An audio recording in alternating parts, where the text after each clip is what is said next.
Hey,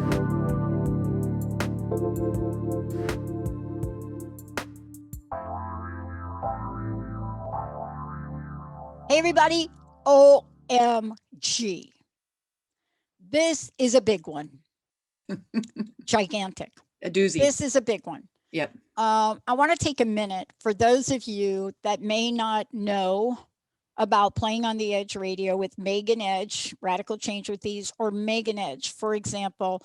Here's what I want you to know, and then you'll learn more throughout the show.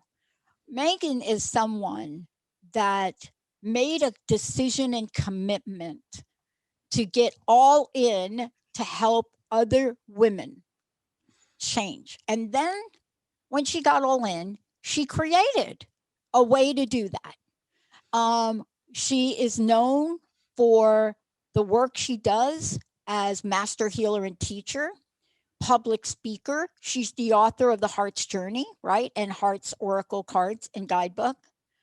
But if you work with her, you'll see that not only can you learn about healing from yourself, but what you can do is mind, body, soul healing, energy healing, intuitive counseling, intuitive energy massage, which is brilliant. I don't understand quite like why everybody isn't doing intuitive energy massage. But beyond all of that, she has a certification program, not just so you can learn how to heal, but this is her passion. How do we help others learn how to heal themselves? Then the confident healer and intensive learn how to help others through the certification program. That is the theme for 2021. Megan has just been doing it light years ahead of most. So today, when we say we're taking on this topic, On the Edge of Blame and Shame, part one, it's because she knows a little bit about it. Don't you, Megan?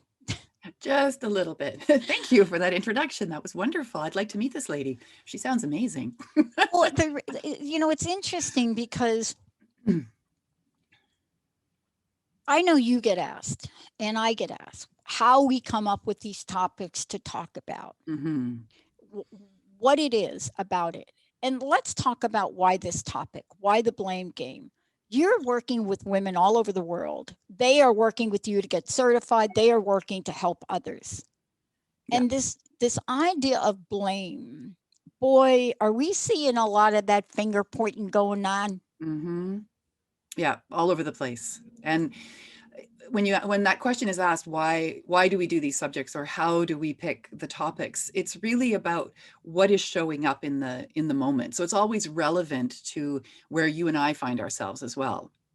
The idea for blame and shame, and then to add to that, guilt could be the next one, possibly forgiveness down the road.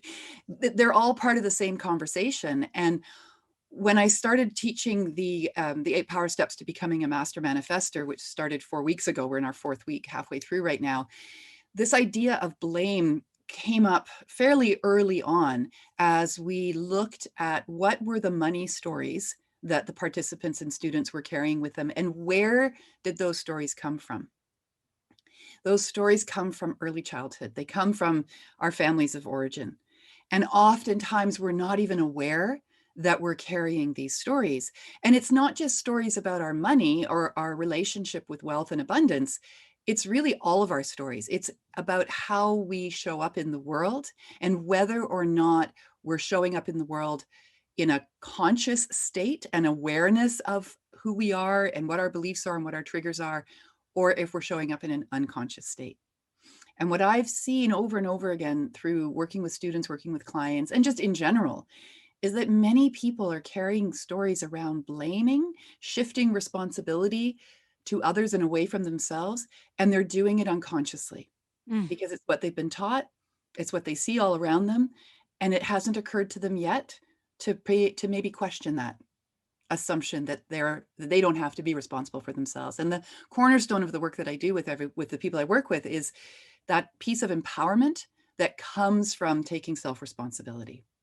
Yeah. And with what we see in the world right now, there's a lot of finger pointing, like you say. There's a lot of blaming and shaming going on, and it's been historical as well. I'd like to see it stop. That's why we're doing this show fundamentally, is because I Yeah. want to see it stop. Okay. So let me go to the antithesis of it. Super Bowl, right? Football. I'm not going to talk about football, but I want to talk about sports. Mhm. Almost every champion that has ever been interviewed, whether it is a team, and it doesn't matter, a team, let's say a partnership, maybe a doubles couple, it doesn't matter.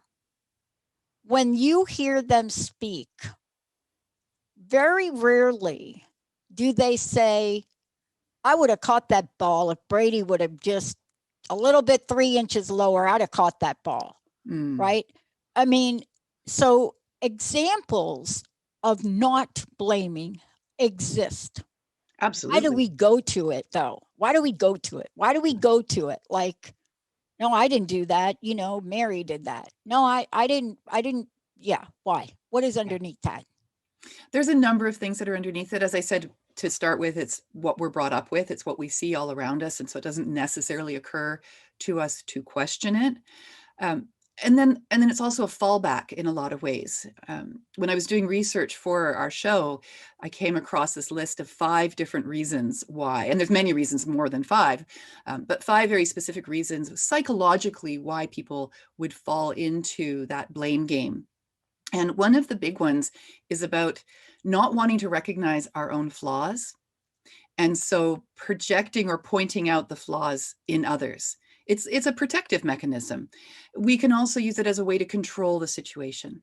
We can use it simply because we don't want to get into trouble. And we know we've done something wrong, but we don't want to take responsibility for that. And so we shift it. It's more, for me, it's more about what are the consequences Mm.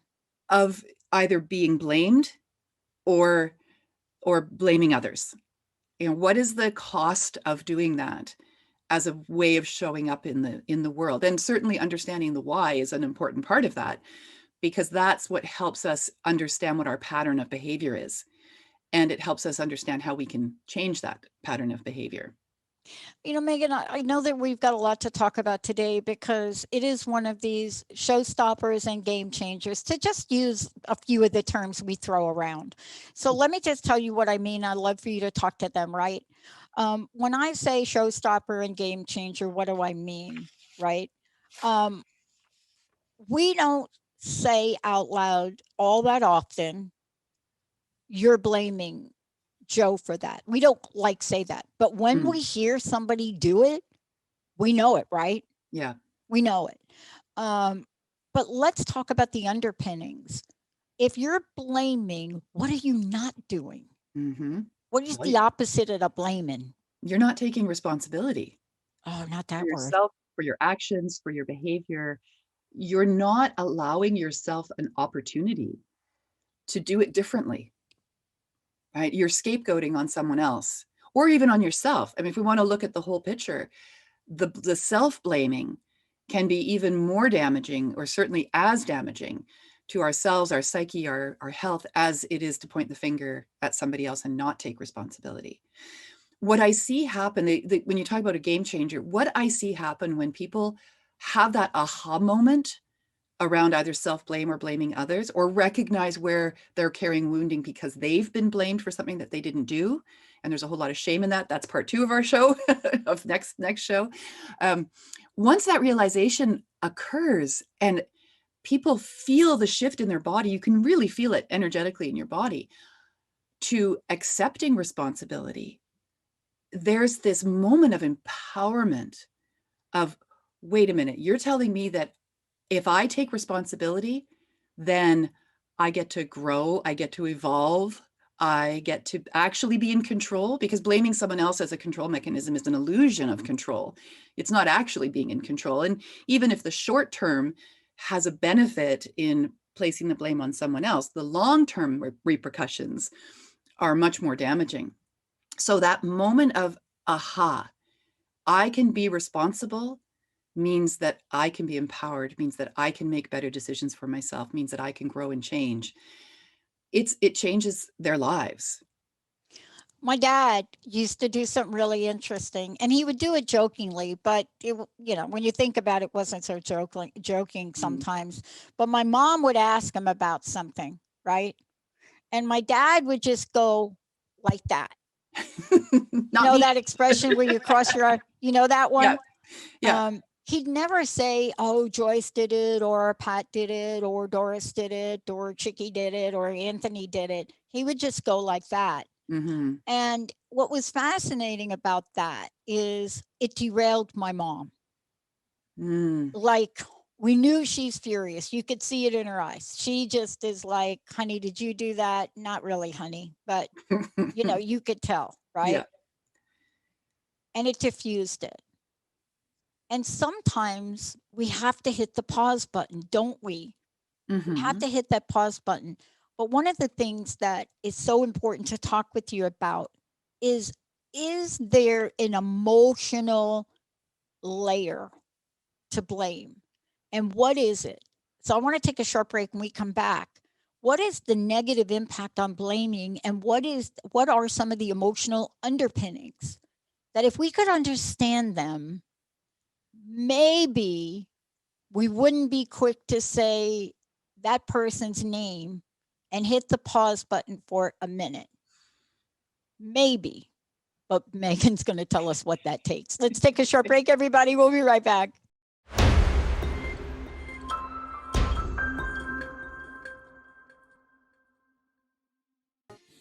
Because those relationships were never my fault. They were like, That's right. I never had anything to do with any of those. Right, Diana? It was all you people. Not me. Jeez. You remember Family Circus and not me? Not Not me was me. like the fifth kid because everybody said not me. So Not obviously not me. me did it. Mary Wilson, we're feeling you right now. Mary Wilson, we're feeling you. I was talking about the Supremes as it and music as it relates to sacred geometry in the last hour. And Mary Wilson passed away, one of the original Supremes, Mm, actually the founder. If we really want to be honest, Diana, the founder yeah. of the group, and she passed away. And I talked about the fact I did a paper, and the song that I had to do the paper on, listening to it about 300 times, was "I Hear a Symphony." Now, I want to tell you, you're going to hear a symphony. You're going to hear a symphony if you can learn something from today's show. And you're not going to hear a symphony if you are living in the fear of taking accountability. If Hmm. your go to game is blame, no matter what it is, there is something about that eats away at your soul. But before we get to that, what do we want to set? What do we want to let people know about? Have you started some of your classes? Yes, yes. So right now we're midway through this series of the eight power steps to becoming a master manifester, and it's an 8-week program. The next one starts in April. I've already got the dates up on my website. I'm super excited. This has been an incredible journey. The group of women that I have in this course, and this course isn't simply for women. Men are more than welcome to join us as well, but at the moment it's all women. These women are so courageous. They are so ready to take responsibility and accountability for their money story, for their self-worth, for their self-esteem. They're all diving into the exercises and the conversations, and they're supporting one another. It's a dream class right now. I'm loving it. I'm absolutely loving it. And it's why I love to teach. I just love to bring groups of people together and in that shared energy, have that opportunity to be supported in the changes that you want to make in your life, have that opportunity to have an ear, like someone who's really listening to you, and then that self-reflection and self-responsibility that comes out of a group that's really determined to change up their lives so that they can then live the life that they want to be living. I mean, that's the whole point of the manifesting piece of that particular program. The Confident Healer, which is my healer certification program, that will be starting in September of 2021. I've taken a sabbatical this year, 5 years of teaching it full on. And this year I knew I needed to step back and work on a few other things. So that'll be starting up in September. And then there's always the opportunity to work with me through my YouTube channel. I've got everything I've ever done in public or in groups is all there on the YouTube channel. It's huge free content for people to see how I work, to see the kinds of beliefs and philosophies that I work with and the way that I teach, and also to do some of their own work Yeah. with some of the tools that are there. I just want people to have that opportunity to change their lives if that's Hmm. what they need and want to do. This topic today, and thank you for that, because people will be able to contact you. But this topic today, blaming, and we're going to talk Mhm. about blaming society and culture right now and emotional intelligence. Mhm. What's really interesting about it is if you can blame somebody for directing you, and let's say that somebody is somebody of authority. We see this all the time in the military. I have a friend in the military, and what we see is I am doing this because I was ordered to do it. There's a whole show with Mm. Tom Cruise out there. Uh, what is the name of that? But there's a whole show that's Yeah, based on, do you take responsibility for something, or is this a blame? But right. talk about this, the blaming and emotional side of intelligence, and why this is so up in our face now. Well, it's so interesting that you bring up the military because in all honesty, that I hadn't gone there yet with this topic, and yet it is so important. I mean, at what point do we really have autonomy if we've been told to do something and it's our job to do what we're told and we don't like what we're doing? What kind of an impact does that have on us? What does that do to our conscience? And then eventually to our overall health if we feel like we don't have choice in the matter. And then it can become part of the culture of the group to pass that on. I had to do it, I had no choice. I would say to that, it's important to ask yourself the question, is that true? First of Hmm. all, that I had no choice. And then ask yourself if you're okay with that. I mean, if you are okay with like in a description like being in the military where you follow orders and that's your job and you're okay with that, then that's fine. That's your job. If you're not okay with that, maybe you shouldn't be in the military. Maybe you Yeah. shouldn't be doing a job where you have to do, what you're told. Some people enjoy doing what they're told. They get off on it. That's fine. Lots of people don't. I know I'm one of the ones that I don't love doing what I'm told necessarily. I'm likely to question it if it doesn't sit well with me, and I will want to look for an alternative, a different way of doing it. Um, Yeah, we talk about I'm the one of these yeah. people, right? That, and I've thought about this since we were going to do this show. I've Mhm. thought about this. I don't mind doing what I'm told if I'm doing something that I believe in or Right. that I'm aligned with. But Yes. when you're in, this is like corporate America. I mean, I lost my job in corporate America because I'm in charge of a downsizing program and I refuse to fire a woman 1 month away from a pension. Mm. And so we get to the place where somehow between the instruction and the order, our emotions and our heart kick in. Can you talk to that? Yes. Yes. So that's that piece of emotional intelligence, I believe, and it really can be one of those wake up calls where we realize it's enough already. It's enough of doing something that we're not aligned with.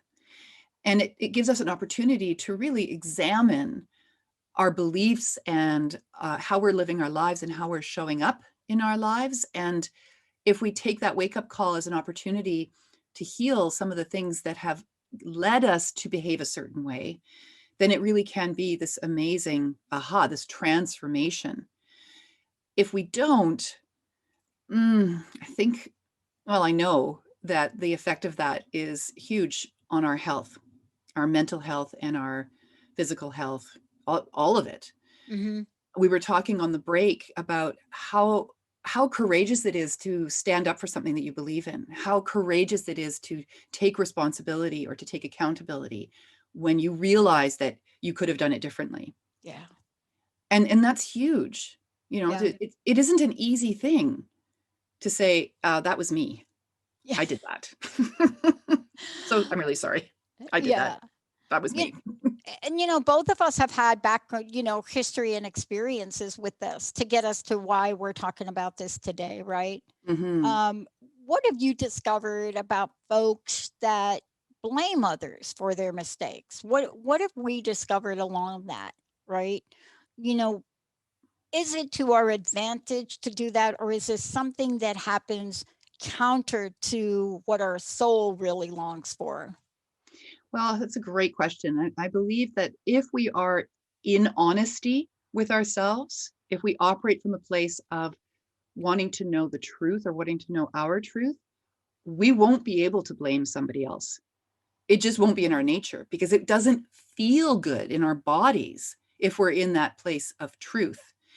If we're not in that place of truth, it can become quite habit forming to put that blame on other people.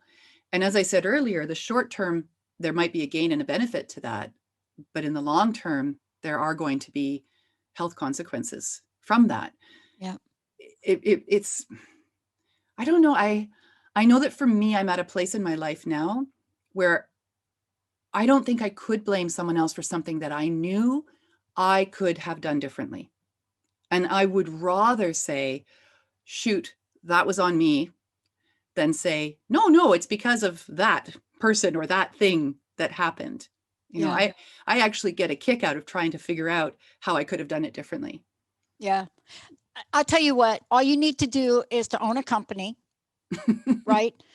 This hit me yesterday. Mm, All you need to do is own a company and be that person and be responsible for hundreds of shows every month, right? mm-hmm, That have to go on like clockwork. And then it comes down to the point where some hiccup somewhere, and you realize that, you know, there are days where you say, don't look to my producers, don't look to anybody else on this team. I look to me. I'll take responsibility for that, mm-hmm. because you know that people are doing everything they could. But let's talk about some of the more global events that make us scratch our heads. Yes. We Well, know yeah, the Holocaust. yeah. We've read about it. We know when people have been interviewed after the Nazi Holocaust, Mm-hmm, a lot of the people said, I was following orders. And then we hear about the stories of the people that weren't.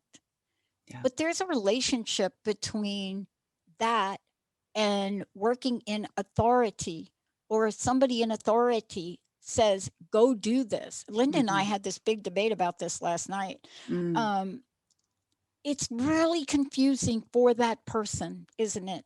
Now, I'm not condoning anybody mm-hmm. that carried out those horrific Holocaust, genocide. Uh, just, I'm not. Yeah. But it is a tricky ground, isn't it? Well, yeah, it is a really tricky ground. And as I've been thinking about this over the last month since we were planning the show, what I really wonder about is the human brain, the human mind. And it occurs to me that the human mind is probably one of the most fragile parts of the human being. It is surprisingly easy to convince someone of something, to manipulate someone. It's shocking, actually, how easy it is to convince someone to do something based on an argument or a set of facts that may not be true in order to manipulate that person to do something for you. And I've always just shaken my head in absolute wonder, and it just stupefies me that someone could become a torturer, you know, Mm, somebody who could stand by and just watch other human beings be treated so poorly mm-hmm. because they have convinced themselves, they have a belief system that their life would be better if it weren't for that group of people. Right. And that's a huge blaming thing. And we've seen leaders, we've seen kings, queens, we've seen emperors, we've seen people throughout history use that tactic as a way to gain a military advantage over another group of people by Yeah. pointing the finger and saying, well, if it weren't for those Jewish people, you know, we'd all be much wealthier. Or if it weren't for that group over there, we'd have land or we'd have a career or whatever. We see it we see it in countries all over the world. We've certainly seen a lot of it in your country, in the US, sadly. But we're up in here in Canada, we're not free of that either. It seems almost like it's a human nature thing, Yeah. but Yeah. I find that I don't want to believe that. I want to believe better of people. Well, I think this is part of what we're going to talk about when we come back from break. And chances are we're going to skip the last break because, what we're talking about is complex. It's Mm-hmm. complex. Lynn and I really went back and forth last night because we have differences of opinion about what's being said today in our political system. Of course, this is the first day of the impeachment trial. Mm, And, what I'm about to say is not a political statement. What I'm about to say is sometimes we forget we are human beings. We are human beings. And even the people that you may think did something horrific in storming the Capitol, there's a human being doing it. So what's their motivation? What's their incentive? mm-hmm. When somebody says, I was told to come down, does it matter whether or not you come down or not? How do you make those decisions in Mm-hmm. the middle of an emotional quagmire? And that kind of thing happens every day in life. When we come back, shame, we blame. Let's take a short break, everybody. We'll be right back.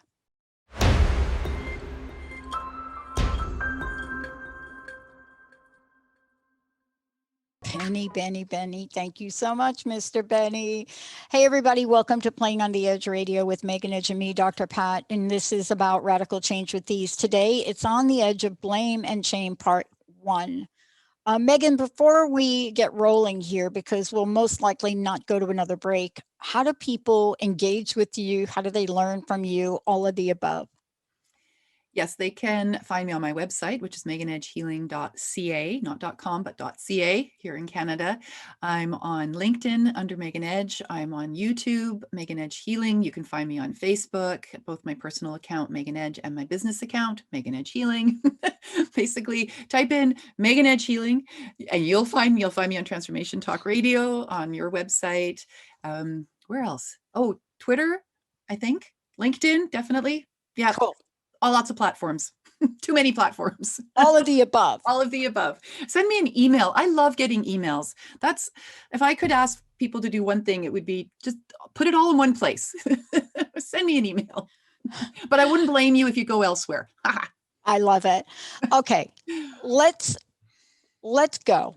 You and I had a Okay. really interesting chat, but I want to really get to it's such a shame we blame. Mm-hmm. Let's get to that because underneath all of that, there are all of the layers of emotional intelligence. And Yes. we can't really exempt blaming ourselves in the equation either, can we? We cannot. And that's a big one. And that's the one that often, when people come to work with me, that's really what is underneath whatever the reason is that they think they're coming to see me.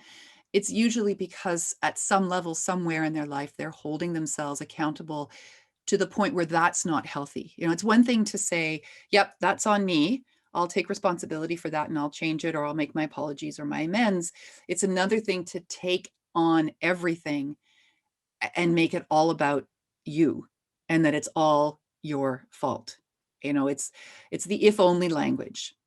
It leads to an incredible amount of regret and resentment, and that eats away at our core, at our solar plexus. For people who have stomach issues, I'm just going to say this.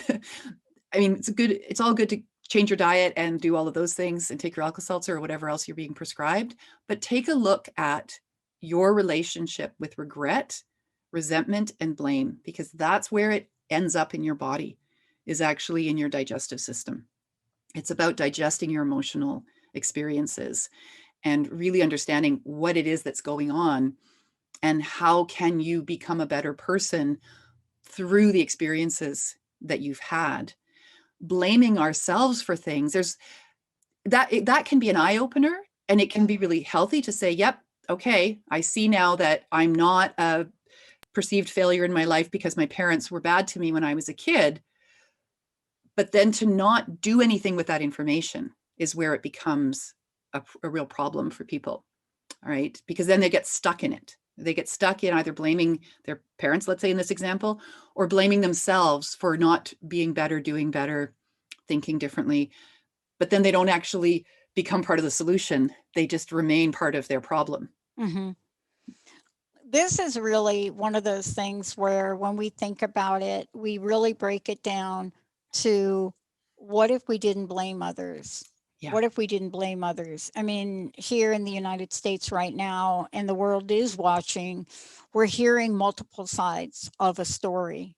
We're Mm, hearing a side of the story is I was told, I was asked to come down, I did mhm, that. mhm, We're hearing a lot of versions of this. One of the most difficult things for us to do in our human evolution is to make the decision about when do I follow and when do I know better than to follow. mhm. And we know that throughout history. You know, we've seen it. There's so many examples. We also know that in our everyday growing up life, right? We know it in our lives. We get faced with it. A boss that wants me to go on a vision quest with Sidonia Cahill so I could steal all of her vision quest ideas. Mm, No, not going mm. to do that. But I did go on the vision quest. So Oh, good. let's talk about the reasons we blame others. Well, it's an integrity piece for me, I think. I have been on the receiving end of blaming, as have you, where others have made me the scapegoat for their behavior or their ideas or their actions. And it doesn't feel nice. It doesn't feel good when somebody makes you the scapegoat.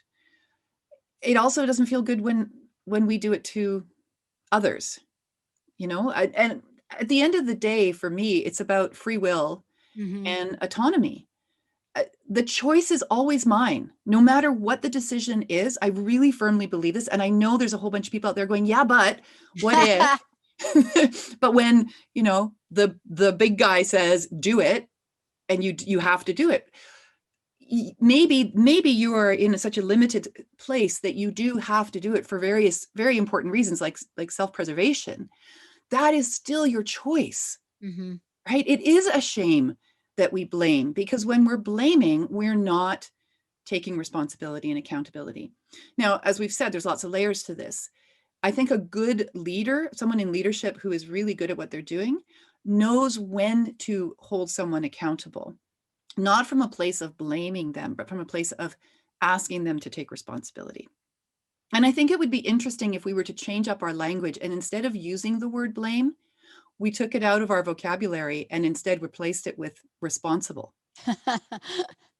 Are you responsible for that? Rather than you did that.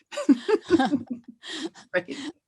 And this is something that we certainly really need to be groomed. I think moms and Mhm. dads do this with their kids. You know, they understand it as an adult that there's something going on that's not going to work for this child when the child gets older. Mhm. I think a lot of us are still works in progress along the way, Of course. We but all are works in progress. we are all in works in progress. But the benefit of learning this and understanding this is Mhm. multifaceted, isn't it? It is. And the opportunities are all around us to decide to go it differently, to do it differently. The next time you find yourself leaning towards placing the blame on someone else or something else, what if you hit that pause button like we were talking earlier and really check in? Is this really what I want to do? Is this really my truth? Am I late to the meeting because I came upon construction, and that got me stuck, and therefore I'm late because of the construction? Yeah. Do I want to go there, or do I want to simply say, thank you so much for waiting for me, and leave it at that? Right. Right? I had a teacher who used to, or no, not teacher, an employer who used to say, there's no excuse for being late. No excuse. And that got my back up. Like, but come on, there are things that happen that are beyond your control. I get where she was coming from, though, and it was maddening, but I would say, well, yes, but there was construction and I didn't know there was going to be construction. And she said, could you have found out? Yeah. Oh, Yeah. like, I mean, ultimately, yes, I guess so. Or, could you have left 10 minutes early anyways and just gotten to work 10 minutes early? Yes, but there was construction. It's not my fault. But part of this too is Jessica and I just had this conversation about we may get snow on Thursday, and I think I sent a Skype message or asked Jessica to ask our producers, "Hey, would it be beneficial for you guys to come in earlier, right? Mm-hmm. and we'll pay you for that time. Mm-hmm. As opposed to saying, yeah, just leave your home 3 hours earlier and maybe you'll get here on time. There's a part of that where you have to think a situation through, Yes. right? But both of our producers, Jessica and everybody else, knows that they got to be here to run the shows. That's a Yeah. level of responsibility they take on their own. Mm-hmm. And our job is to find a way to support the situation in, Right. in a win-win scenario.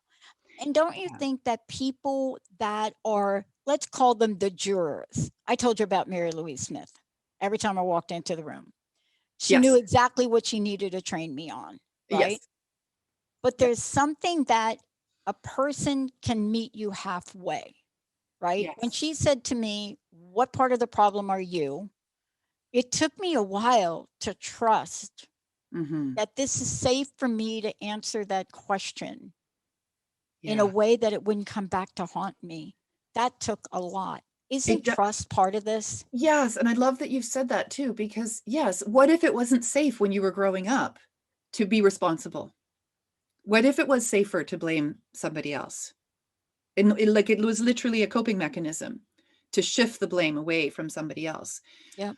I don't mean to suggest at any point in this conversation that any of this is easy.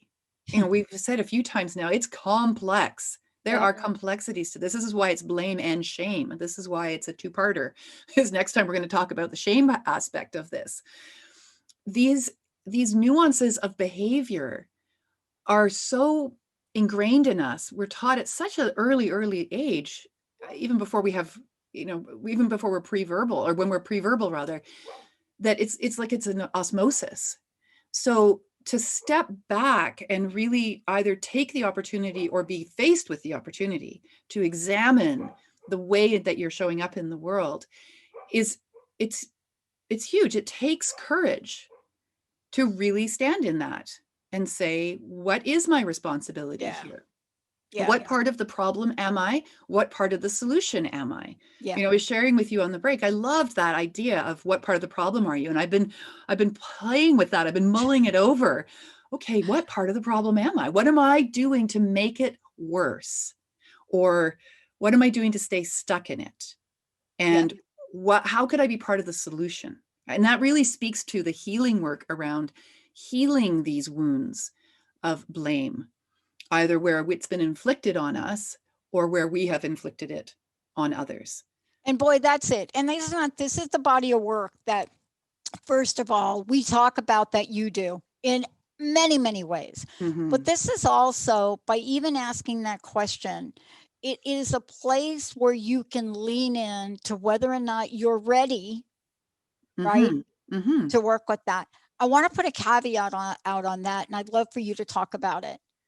Thing one, I want to say about that, and let's get to the healing part of blame wound. Thing one about that was Mary Louise Smith was about the safest person Mm. that I can reflect back on to do that with. Yeah. There are some things that you really need to assess. For Mm-hmm. example, if you are in an already physical and verbally abusive relationship, probably not a good question to go to. Yeah. Yeah. So Not we're yet. not talking about those things. I just want to be clear about this part right here. Yes, absolutely. Yeah, I'm really glad that you brought that forward. Um, the blaming piece again. Let's use responsibility instead, and accountability. If you are in a situation where there is somebody who is bigger and stronger than you are, and they could be bigger and stronger emotionally and energetically as well as physically, That's right. where you really do not have anywhere to go, the one thing that person cannot take away from you, no matter what else they may have done to you or taken from you, is your sense of self. That Yeah. that core of your being belongs to you. And I know from the women I've worked with who've been in abusive relationships, and some of the men as well, and myself as well, my own experiences with that. Once you understand that really integral, important piece, it starts to shift. It starts to shift. Nobody owns that except for you. Yep. That is yours. Yep. Self blame doesn't help with that. Blaming someone else doesn't help with that. Taking on someone else's blame doesn't help with that. Yep. But when you're in survival mode, of course, you're in survival mode. You Yep. can't necessarily see what's past that, or even have an idea that there could be something beyond that. Yeah. And in those kinds of situations, it is very often the abused who takes on the responsibility for the abuser's actions and behavior, Yeah. and does And that's, everything they can to avoid those actions and behaviors. but that's one of the things we'll talk about in part 2 of this too, is, we're talking in very general terms here as a baseline and a Mm-hmm. guidepost. And what I want to say to everybody is that part of this journey, as Megan is talking about the journey, is that here we are. And when do you step up and take those risks? And Mm-hmm. here's my take on it. And then Megan, jump in. You do something like this. One, if you have somebody to guide you, if you're working with a coach, if you're working with somebody that can guide you, because this is one of these things, if you've never really done it before, it would behoove you to not get some help around it. But even if Mm-hmm. you don't get help, just be aware when you're getting ready to lift that blame switch, and then don't. Yeah. How about you, Megan? What do you think? Well, yeah, there's a quote that I wanted to share with everyone, because this was something that we talked about when we were planning for the show, and we were looking at Mhm. our own stories. And I shared with you that moment for me, that pivotal moment where I realized I had to stop blaming my circumstances or the people around me for my circumstances. And it was an Anise Nin quote that says, "And the day came when the risk to remain tight in a bud was more painful than the risk that it took to blossom." And I read it on a card in a metaphysical shop, and I remember bursting into tears. It hit something in me so hard, felt like I'd been punched in the gut. I thought, wow, have I really allowed myself to get so small in my relationship that I'm not blossoming? And I had. I mean, the answer was yes. And then I had to start really unpacking that and taking responsibility and accountability for the how and the why. And I went into a lot of self-blame as part of that journey. Yep. That how could I have? I'm a smart, intelligent, confident, strong woman, educated, and I'm in an abusive relationship. How the heck did that happen? How did I let that happen? And part of that journey is in, okay, looking at how I let it happen, the why of it, and then being able to get really clear on how much of that belongs to me and how much of that belongs to the other person. And stepping out of this feeling that I should have, could have done better, done more, done differently, left sooner, all of that, and realizing that he knew what he was doing, and that actually that wasn't mine, Yeah. that was his. Yeah. My friends, like when my 14-year relationship ended, they said basically, you know what, dude, you were like the only one that didn't know that it ended 3 years ago. And I just love my friends. And they were right. Yeah, Right. Because when you're so close to something, you can't see it. that's This right. is one of those things. This is one of those things. This idea of blame, whether you verbalize it or hold it within you, Mm-hmm. when you hold it within you, it forms one of the most deadliest toxic energies. It's called resentment. And we're Yes, going to get into that next week, aren't we? Or next time we do the show, correct? we are indeed. Yes. Yeah. Because when we sat down to do this show, to plan it all out, we realized this is big. This is way bigger than a 60-minute segment. We're talking about blame and shame. Yep. And then after that, there's the guilt party. It's really a three-parter, actually, Yep, it is. because these are the things that people come to me with. These are the things I have struggled with. I understand, and I do get it. I get that it can, at the end of the day, feel easier to blame it on the man. And I don't mean like the man in your life. I mean like the big man, whoever Anybody. that Yeah, is. exactly. I'm in debt because of the man. I'm in debt because I didn't have opportunities. I'm in debt because I'm a woman. Like whatever it is that you're you're landing on, sometimes at the end of the day, that's just where you need to go. And that's fine. It's just that I don't want you to make that a habit or the only way that you show up in life. Mm. I would want you to look at that at some point when, as we say, it's safe to do so. It feels like you just cannot keep going on anymore. You can't stay tight in that bud. And then, like Pat was saying, reach out.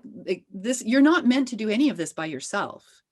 It's hard work if you That's do. the bottom line. Yeah, it's really, I mean, you know, what is it? You can't solve the problem at the level it was created.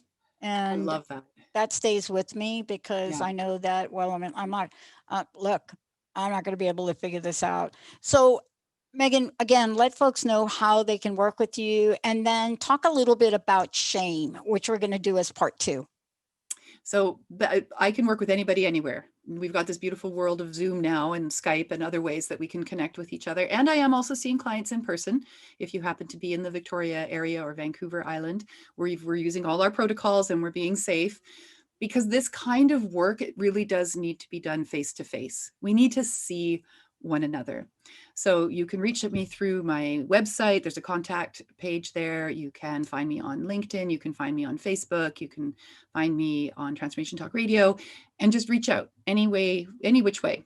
And I will do my very best to get back to you as soon as possible. Yeah. Yeah. And Okay. then what was the second part of the question? Shame, shame, Shame. shame. Shame, shame, shame. There's a whole bunch of songs that with shame. That's one of my favorite disco songs. Shame, Yeah. shame, shame. Yeah. So shaming as the antithesis to blaming, or shaming as the consequence of blaming. When we are blaming someone else, are we hoping they're going to feel ashamed? Are we using shaming as a mechanism of control and of manipulation? Often, yes, that is the case. And then there's that shame that we place on ourselves, similar to the blaming that we place on ourselves. You know, are we ashamed of how we look or how we feel? Or are there actions that we've done in the past or behaviors that we're really ashamed of? And how long do we stay in that shame? And what do we do with it? And that's what we're going to be talking about next month. We're going to piggyback on blaming, and we're going to start really diving into the shaming and then how to heal that shame. Yeah. What does it actually feel like when you step out of the blame and the shame? What does that look like? Yeah. It looks amazing, by the way. And it's a pathway to freedom. And I think that's really one of the reasons we're talking about this today. May not seem like this is a pathway to freedom, but once you really master this, you will see how light your load starts to feel, your emotional load. And there's nothing more powerful than this to really not just heal, but also to eliminate resentments. Yeah. Megan, thank you. I wanted to leave us with something really quickly. Sure. The only way that blame will land is if there's something in you that recognizes the blame and makes it real for you. But when you step out of that, and when you are autonomous and in that place of responsibility and accountability, someone's blame. That's my dog. That means it's true. That means it's true. It's like water off a duck's back if you know it isn't true. Yeah. Right. That's that little nugget that I wanted to leave people with, what that can feel like. That would be the mailman at my door, or the mail person, or the postal person. And we never want to blame our dogs for anything. Let's just say that. Thank you. Megan Edge, everybody. I'm Dr. Pat. Remember, next month we're going to take on the multidimensional, multi-emotional, multi-sacred level of shame. We'll see you next time. See you next time, everyone. Thank you.